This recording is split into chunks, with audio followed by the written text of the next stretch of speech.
দৌত করতো, তখন তার স্ত্রী ছিল না, কাপড় দৌত করতো, কাপড় হুজুর আব্দুল কাদের জিলানীর কাপড় দৌত করতো। এই দুফা দুনিয়ার থেকে বিদায় হয়ে গেছে। দুনিয়ার থেকে বিদায় হওয়া যাওয়ার পরে ওনাকে কবরে রাখা হয়েছে। কবরে রাখার পরে মুনকার নাকির ফেরেশতা দুইজন আইছে। মুনকার নাকির ফেরেশতা আয়েশা বলতেছে মার রাব্বুকা।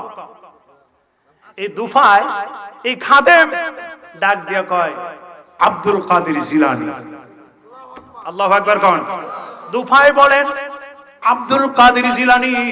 যেই মাত্র এই কথা বললেন মুনকার নাকির ফেরেশতা বলেন এটা আবার কেমন কথা?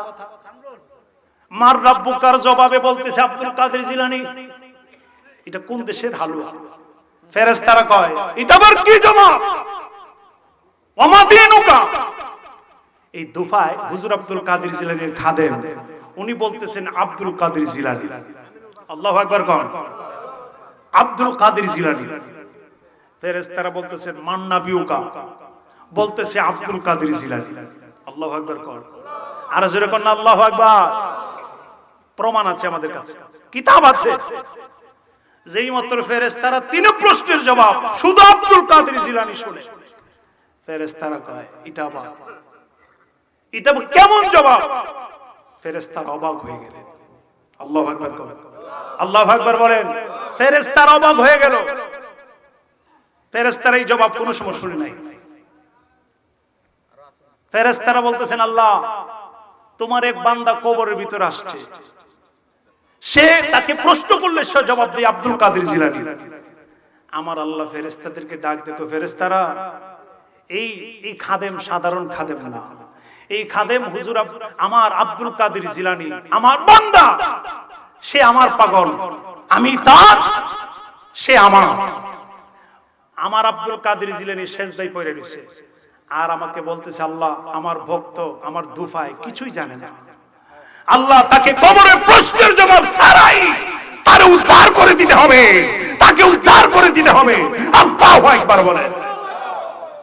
তার কবরের প্রশ্ন নেওয়া যাবে না, তাকে প্রশ্নের উত্তর ছাড়াই উদ্ধার করে দিতে হবে।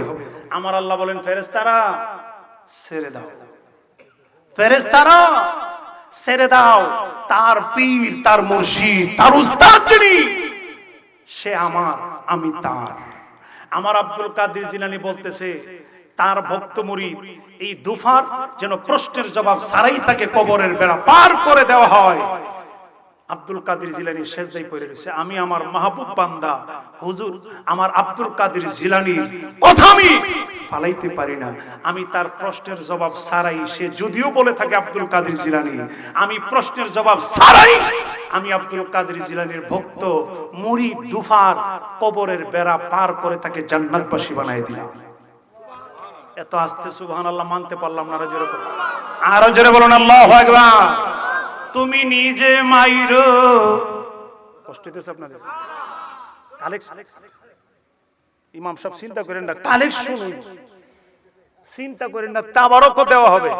তুমি নিজে মাইরো নিজে ধইরো, আজরাইলকে নাশো ওই পাদি ইয়রে প্রাণ যেন যাই তোমারে দেখি, আরে দয়াল প্রাণ যেন যাই তোমারে দেখিয়া, আমি সদাই থাকি পথে এর দিকে আয়া রে দয়াল আমার এই পথ দিয়া আসবে রে, আমি সদাই থাকি পথের দিকে আয়া রে, আমি সদাই থাকি পথের দিকে আয়া রে। এই কাঙ্গালের এই নিবেদন দেখা দিয়া বাঁচাউজি